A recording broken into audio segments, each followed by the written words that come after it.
Hi, grade 10. So I'm back. Your emotional teacher is back. And I was assigned by teacher Ing Ong to do chapters chapters 10 and 12. Let me check because I want to be sure that that is my assignment and not repeat kind of something that he has already done. Okay, so teachers also get homework just like you guys. Okay, hold on. Chapter 16, still knitting, check, and 9 days. All right. Okay. So let's read still knitting by hold on. Okay, there. Let's do still knitting by Charles Dickens. Madame Defarge. Oh my gosh, do you already read knitting? No? Oh my gosh, the Defarges are so cool. Madame Defarge and Monsieur her husband returned amicably to the bosom of Saint Antoine, while a speck of a blue cap toiled through the darkness, and through the dust, and down the weary miles of avenue by the wayside, slowly tending towards the point of the compass where the chateau of Monsieur de Marquis, now in his grave, listened to the whispering trees. Such ample leisure had the stone faces now for listening for listening to the trees and to the fountain, that the few village scarecrows who, in their quest for herbs to eat and fragments of dead stick to burn, strayed within sight of the great stone courtyard and terrace staircase. It had borne upon their starved fancy that the expression of the faces was altered. A rumor just lived in the village had a faint and bare existence there, as its people had, that when the knife struck home, the faces changed, from the faces of pride to faces of anger and pain. Also that when the dangling figure was hauled up 40 feet above the fountain, they changed again and bore a cruel look of being avenged, which they would henceforth bear forever. In the stone face over the great window of the bedchamber where the murder was done, two fine dints were pointed out in the sculptured nose, which everybody recognized and which nobody had seen of old. And on the scarce occasions when two or three ragged peasants emerged from the crowd to take a hurried peep at Monsieur de Marquis petrified, a skinny finger would not have pointed to it for a minute before they all started away among the moss and leaves, like the more fortunate hares who could find a living there. Chateau and hut, stone face and dangling figure, the red stain on the floor and the pure water in the village well, thousands of acres of land, a whole province of France, all France itself, lay under the night sky concentrated into a fair hair-breadth line. So does a whole world, with all its greatnesses and littlenesses, lie in the twinkling star. And as mere human knowledge can split a ray of light and analyze the manner of its composition, so sublimer intelligences may read in the feeble shining of this earth of ours every thought and act, every vice and virtue, every responsible creature on it. The Defarges, husband and wife, came lumbering under the starlight in their public vehicle to that gate of Paris whereunto their journey naturally tended. There was the usual stoppage at the barrier guardhouse, and the usual lanterns came glancing forth for the usual examination and inquiry.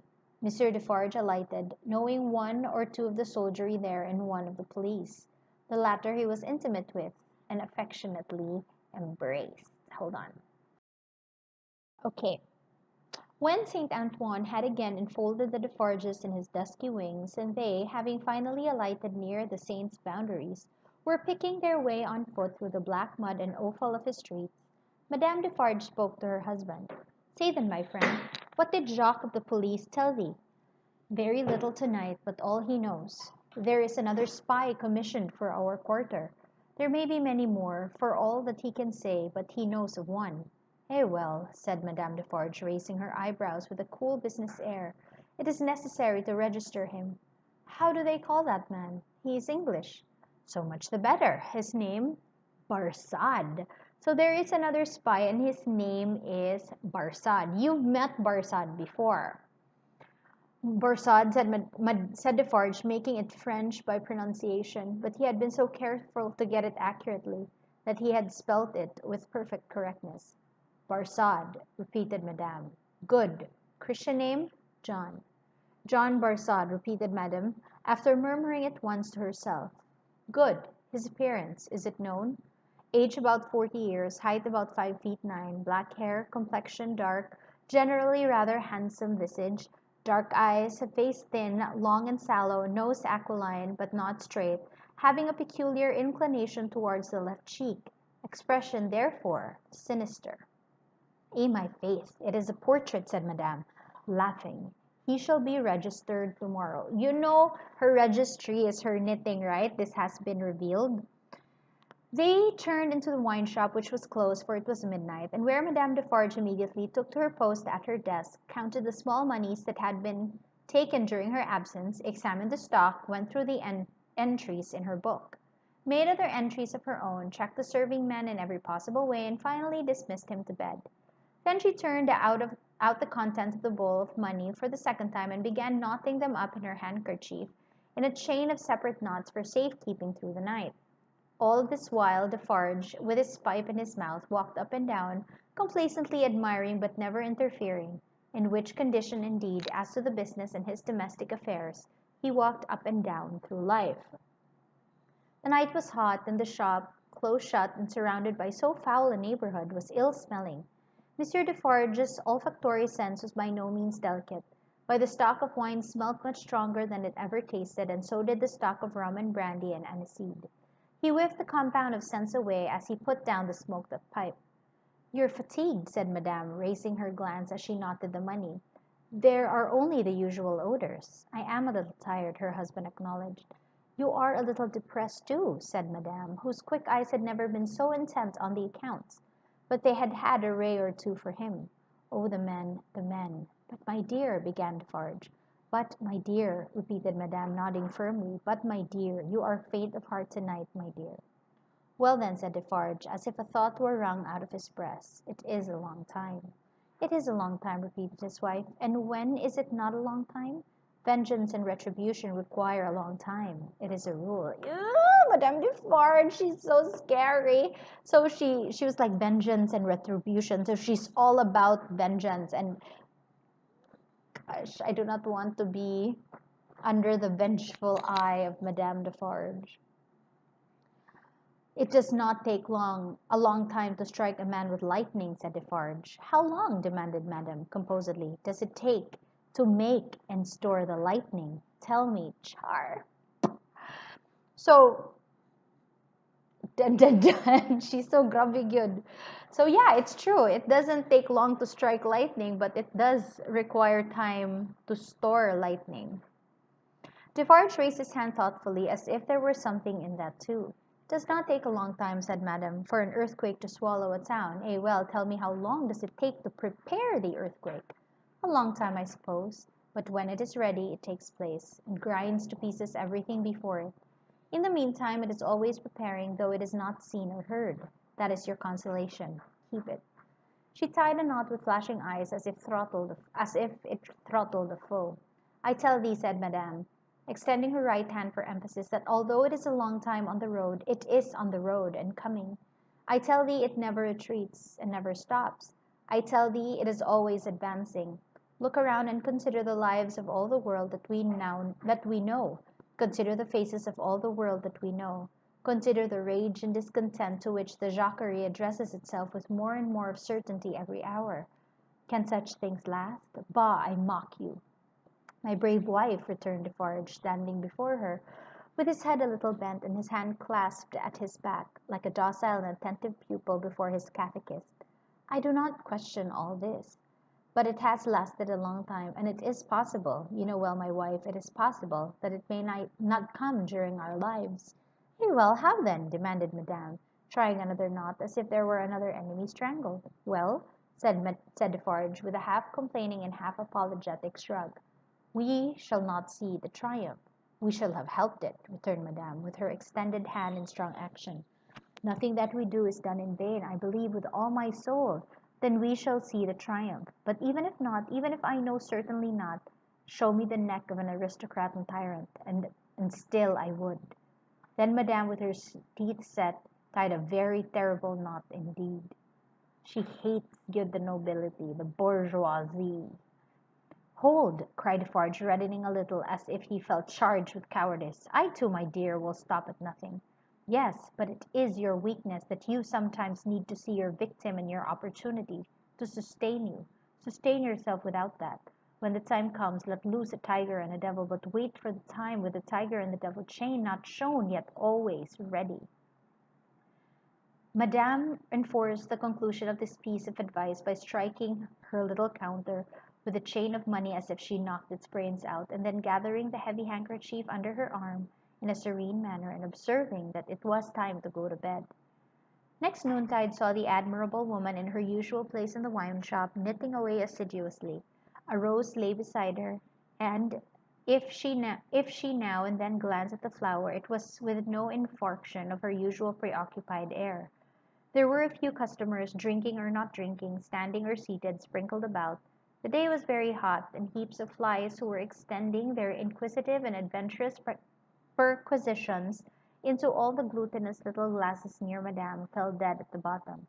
Their disease made no impression on the other flies out promenading, who looked at them in the coolest manner as if they themselves were elephants, or something as far removed, until they met the same fate.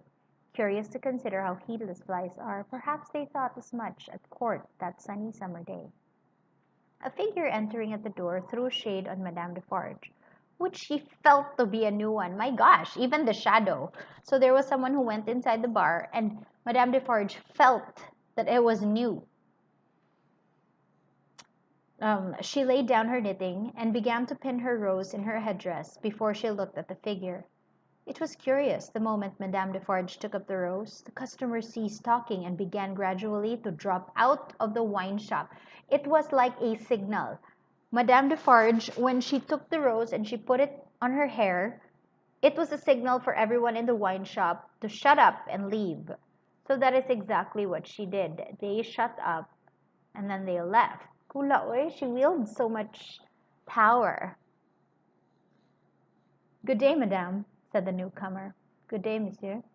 She said it aloud, but added to herself as she resumed her knitting. "Ah, good day. Age about 40, height about 5 feet 9, black hair, generally rather handsome visage, complexion dark, eyes dark, thin, long and sallow face, aquiline nose, but not straight, having a peculiar inclination towards the left cheek, which imparts a sinister expression. Good day, one and all." So this was Barsad. This was exactly how Barsad was described, and now Barsad was in the wine shop. "Have the goodness to give me a little glass of old cognac and a mouthful of cool fresh water, madame." Madame complied with a polite air. "Marvelous cognac this, madame." It was the first time it had ever been so complimented, and Madame Defarge knew enough of its antecedents to know better. She said, however, that the cognac was flattered, and took up her knitting. The visitor watched her fingers for a few moments, and took the opportunity of observing the place in general. "You knit with great skill, madam. I am accustomed to it. A pretty pattern, too." "You think so?" said Madame, looking at him with a smile. "Decidedly. May one ask what it is for?" "Pastime," said Madame, still looking at him with a smile, while her fingers moved nimbly. "Not for use?" "That depends. I may find a use for it one day. If I do, well," said Madame, drawing her breath and nodding her head with a stern kind of coquetry, "I'll use it." It was remarkable, but the taste of Saint Antoine seemed to be decidedly opposed to the rose on the headdress of Madame Defarge. Two men had entered separately and had been about to order drink, when, catching sight of that novelty, they faltered, made a pretence of looking about as if for some friend who was not there, and went away. Nor of those who had been there when this visitor entered was there one left. They had all dropped off. The spy had kept his eyes open, but had been able to detect no sign. They had lounged away in a poverty-stricken, purposeless, and accidental manner, quite natural and unimpeachable. "John," thought Madame, checking off her work as her fingers knitted and her eyes looked at the stranger, "stay long enough and I shall knit Barsad before you go." "You have a husband, madam?" "I have." "Children?" "No children." "Business seems bad?" "Business is very bad. The people are so poor." "Ah, the unfortunate, miserable poor. So oppressed too, as you say." "As you say." Madame reported, correcting him and deftly knitting an extra something into his name that boded him no good. So probably called him a name or something. I don't know what Madame Defarge just did, but definitely when she knitted John Barsad's name into her whatever, she added like a bad word maybe. Pardon me, certainly it was I who said so, but you naturally think so, of course. I think, returned Madame in a high voice. I and my husband have enough to do to keep this wine shop open without thinking. All we think here is how to live. That is the subject we think of, and it gives us, from morning to night, enough to think about without embarrassing our heads concerning others. I think for others? No, no. The spy who was there to pick up any crumbs he could find or make did not allow his baffled state to express itself in his sinister face, but stood with an air of gossiping gallantry, leaning his elbow on Madame Defarge's little counter and occasionally sipping his cognac. Ah, bad business this of Gaspard's execution. Ah, the poor Gaspard! With a sigh of great compassion. So obviously Barsad is trying to find information enough to condemn the Barsads, right? Kay murag he like if they were found out to be anti anti monarchy during this time, they would be tried. So what Barsad is doing here is to kind of fish for. Did I gain weight? Hmm, I hope not. No. Okay, anyway, sorry. Um, he's trying to fish for information. But Madame Defarge obviously was a very, she was a very skilled woman in handling situations like these, okay? So now he brought up the subject of Gaspard. Gaspard had just been hung for the murder of the Marquis, and now he's kind of fishing for information. Kung maingon sila, if she will say something like, oh yeah, bitaw, grabe, it was so unfair, then, he would sumbong her. My faith, returned Madame, coolly and lightly, if people use knives for such purposes, they have to pay for it. He knew beforehand what the price of his luxury was. He has paid the price. Smart. I believe, said the spy, dropping his soft voice to a tone that invented confidence, and expressing an injured revolutionary susceptibility in every muscle of his wicked face. I believe there is much compassion and anger in this neighborhood touching the poor fellow. Between ourselves? Is there? Said Madame vacantly. There not? Here, my husband, said Madame Defarge. As the keeper of the wine shop entered the door, the spy saluted him by touching his hat and saying with an engaging smile, good day, Jacques. Luod ning Barsad, uy. So he was trying to call Defarge Jacques because if Defarge will say hi Jacques, then yeah, he would definitely be found out. Okay. Good day, Jacques. Defarge stopped short and stared at him. Good day, Jacques, the spy repeated, with not quite so much confidence or quite so easy a smile under the stare. You deceive yourself, monsieur, returned the keeper of the wine shop. You mistake me for another. That is not my name. I am Ernest Defarge. Ah, Tom Hardy. It is all the same, said the spy airily, but discomfited. Discomfited too. Good day. Good day, answered Defarge dryly. I was saying to madam with whom I had the pleasure of chatting when you entered that they tell me there is, no wonder, much sympathy and anger in Saint Antoine touching the unhappy fate of poor Gaspard.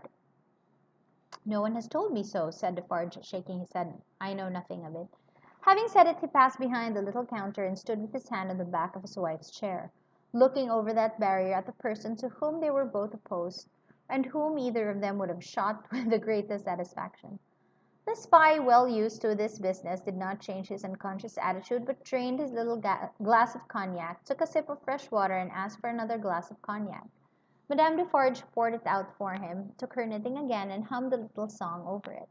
You seem to know this quarter well, that is to say, better than I do, observed Defarge. Not at all, but I hope to know it better. I am so profoundly interested in its miserable inhabitants. Ah, muttered Defarge. The pleasure of conversing with you, Monsieur Defarge, recalls to me, pursued the spy, that I have the honor of cherishing some interesting associations with your name. So he's saying, Speaking to you, Defarge, no, murag, I feel like familiar siya. Familiar imong name. Indeed, said Defarge with much indifference. Yes, indeed. When Dr. Manette was released, you, his old domestic, had the charge of him. I know he was delivered to you. You see, I am informed of the circumstances. Such is the fact, certainly, said Defarge. He had had it conveyed to him in an accidental touch of his wife's elbow as she knitted and warbled that it would be best to answer, but always with brevity.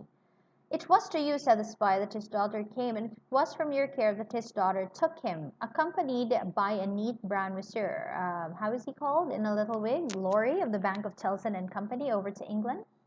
Such is the fact, repeated Defarge. Very interesting remembrances, said the spy. I have known Dr. Manette and his daughter in England. Yes, said Defarge. You don't hear much about them now, said the spy. No, said Defarge. In effect, Madame struck in, looking up from her work and her little song. We never heard about them. We received the news of their safe arrival and perhaps another letter, or perhaps two, but since then they have gradually taken their road in life, we ours, and we have held no correspondence. Perfectly so, Madame, replied the spy. She is going to be married. Going? Echoed Madame. She was pretty enough to have been married long ago. You English are cold, it seems to me. Oh, you know I am English. I perceive your tongue is, returned Madame. And what the tongue is, I suppose the man is. He did not take the identification as a compliment, but he made the best of it and turned it off with a laugh. After sipping his cognac to the end, he added, Yes, Miss Manette is going to be married, but not to an Englishman. To one who, like herself, is French by birth. And speaking of Gaspard, poor Gaspard, it was cruel, cruel.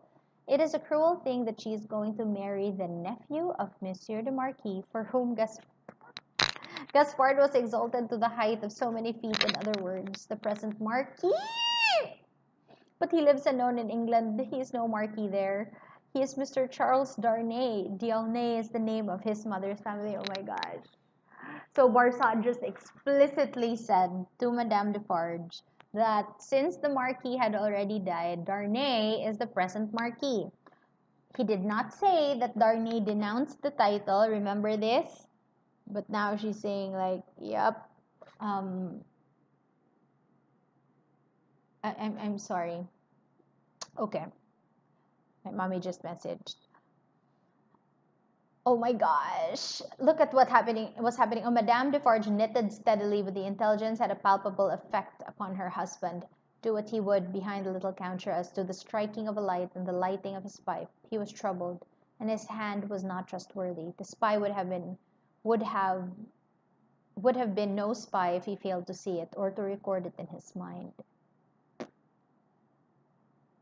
Having made at least this one hit, whatever it might prove to be worth, and no customers coming in to help him to any other, Mr. Barsad paid for what he had drunk and took his leave, taking occasion to say in a genteel manner before he departed that he looked forward to the pleasure of seeing Monsieur and Madame Defarge again. For some minutes after he had emerged in the outer presence of Saint Antoine, the husband and wife remained exactly as he had left them, lest he should come back. So they did not even move in case Barsad will come back. So they were just like, but oh my gosh, the information that Barsad just gave the Defarges, can it be true? Said Bart. Can it be true? Said Defarge in a low voice, looking down at his wife as he stood smoking with his hand on the back of her chair. What has he said of Mademoiselle Manette? As he has said it, returned Madame, lifting her eyebrows a little. It is probably false, but it may be true. If it is, Defarge began and stopped. If it is, repeated the wife, and if it does come, while we live to see it triumph, I hope for her sake, Destiny will keep her husband out of France. So here you see that this is why Madame Defarge considers her husband to have a bit of a weakness, because Ernest Defarge really sympathizes with the victim or something like that ba nga murag. So niingon gali siya nga, oh my, I hope gyud nga Darnay will not come to France. I hope for her sake kay murag palangga gyud ni Ernest ang mga Manette. Her husband's destiny, said Madame Defarge with her usual composure, will take him where he is to go, and will lead him to the end that is to end him. That is all I know. But it is very strange now, at least. It is not very strange, said Defarge, rather pleading with his wife to induce her to admit it, that after all our sympathy for Monsieur her father and herself, her husband's name should be proscribed under your hand at this moment, by the side of that infernal dogs who has just left us. So, Madame Defarge is now knitting Charles Darnay's name. Stranger things than that will happen when it does come, answered Madame. I have them both here. Of a certainty that they are both here for their merits. That is enough. She rolled up her knitting. Oh my gosh! She rolled up her knitting when she had said those words, and presently took the rose out of her handkerchief that was wound about her head.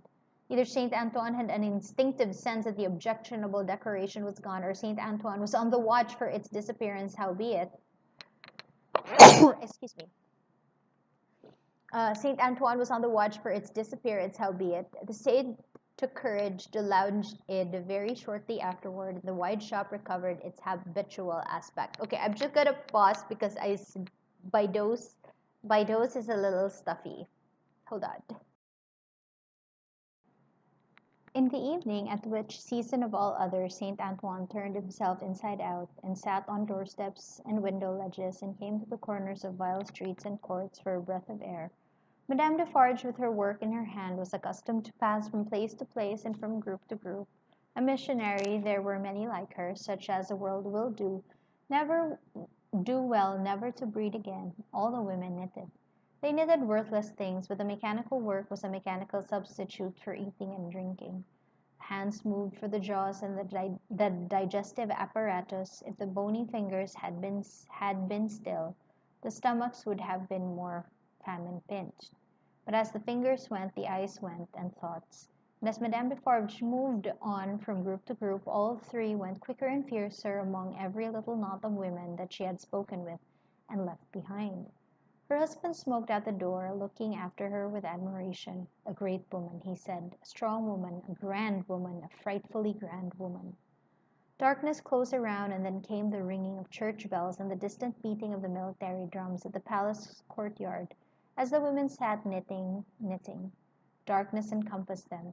Another darkness was closing in as surely when the church bells, then ringing, pleasantly with many an airy steeple over France, should be melted into thundering cannon, when the military drum should be beating to drown a wretched voice. That night, all potent as the voice of power and plenty, freedom and life, so much was closing in about the women who sat knitting, but their very selves were closing in around the structure yet unbuilt, where they were to sit knitting, counting dropping hens.